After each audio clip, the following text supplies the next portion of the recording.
अस्सलाम वालेकुम ख़वातीनो हज़रात, कैसे हैं आप सब लोग। उम्मीद है खैरियत से होंगे। जी हाँ, माहनामा आपके लिए जो बाज़ौक़ मर्दों बावक़ार ख़वातीन के लिए घर भर की जिस्मानी बीमारियों, ज़हनी उलझनों, रूहानी मसाइल का हल है।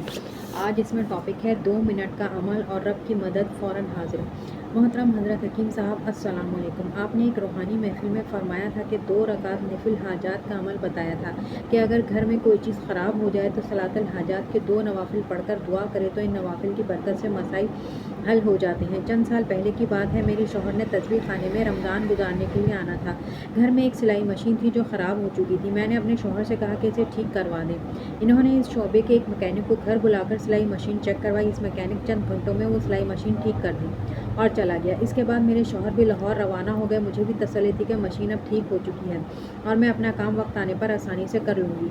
हमारे मांगने में कमी, खुदा के देने में नहीं। मुझे जब कपड़ों की सिलाई के लिए मशीन की ज़रूरत महसूस हुई तो मैंने मशीन को इस्तेमाल करना चाहा, लेकिन मशीन न चली और वो दोबारा ख़राब हो चुकी थी। मैंने बहुत ज़रूरी सिलाई कुछ काम करना था, लेकिन अचानक मशीन दोबारा से ख़राब होने की वजह से मैं बहुत ज़्यादा परेशान हो गई।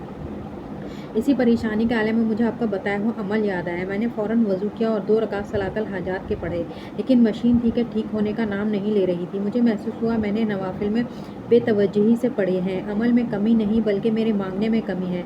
मैंने दोबारा से सलातुल हाजात के 2 नफिल यकीन, तवज्जो और ध्यान के साथ पढ़े और अल्लाह से अपने मसले के हल के लिए दुआ की। अल्लाह ने ऐसा करम किया कि वो मशीन बग़ैर किसी मैकेनिक को दोबारा दिखाए खुद ही ठीक हो गई।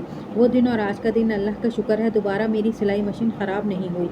जिसके बाद मुझे इस बात का पुख्ता यकीन हो गया कि अल्लाह के देने में कोई कमी नहीं, कमी सिर्फ हमारे मांगने में है। अचानक गाड़ी का हादसा।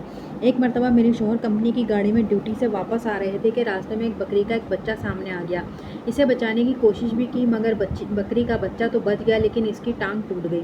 वहाँ पर लोगों का बहुत ज़्यादा मजमुआ लग गया। जो शख्स बकरियाँ चरा रहा था, इसने गाड़ी की चाबी छीन ली और धमकियाँ देनी शुरू कर दी कि मुझे इसका मुआवजा दो वरना तुम्हें यहाँ से जाने नहीं देंगे।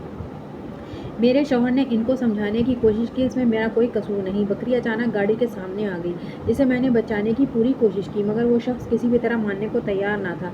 इतने में मगरिब की अजान शुरू हो गई। मेरे शौहर ने इनके साथ जो गाड़ी में दफ्तर के साथी थे, इन्हें नमाज़ पढ़ने के लिए करीबी मस्जिद में ले गए। वहाँ मगरिब की नमाज के बाद मेरे शौहर ने 2 रकात सलातुल हाजात के पढ़कर अल्लाह ताला से दुआ मांगी। नमाज़ पढ़ने के बाद शौहर जब गाड़ी के पास पहुँचे तो हैरानकुन तौर पे वहाँ कोई भी शख्स मौजूद ना था।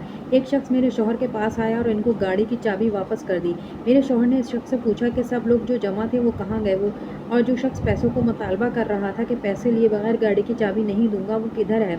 इस पर इस शख्स ने बताया कि जब आप लोग नमाज़ पढ़ने के लिए गए तो जो शख्स बकरी का असल मालिक था, जब इससे राब्ता करके सारी सूरत हाल बताई गई तो इसने कहा कि ये सारा वाक़या अल्लाह की मर्ज़ी से हुआ है, इसमें गाड़ी वालों का कोई कसूर नहीं है, इसलिए इन्हें जाने दो। मेरे शौहर ने बताया कि वो हैरान हो गए कि अचानक ये सारा मंज़र कैसे बदल गया। पहले ऐसा लग रहा था कि आसानी से मामला हल होने वाला नहीं है और गाड़ी भी कंपनी की है, अगर इसे किसी ने नुकसान पहुंचा दिया तो फिर कंपनी मालिकान की तरफ से भी परेशानी का सामना हो सकता था। इसके बाद मेरे शौहर को फ़ौरन ख्याल आया कि ये आसानी और आफियत वाला मामला 2 रकात नफिल सलातुल हाजात के बाद अल्लाह से दुआ मांगने की वजह से हुआ है और इन नवाफिल की बरकत से अल्लाह ने इस मुश्किल से निकाला है। अल्लाह ताला का एहसान है कि इसने आप जैसा रहबर और रहनुमा अता किया, जो अबकरी रिसाले के ज़रिए हमारी बेहतरीन रहनुमाई कर रहे हैं। तमाम इबादतों से बेहतर, तमाम इबादतों से ज़्यादा बेहतर मज़लूमों और आजिज़ों की फ़रियाद को पहुँचना है। तो ख़वातीनो हज़रात, आज के लिए इतना ही। मिलते हैं अगली वीडियो में। अल्लाह हाफ़िज़।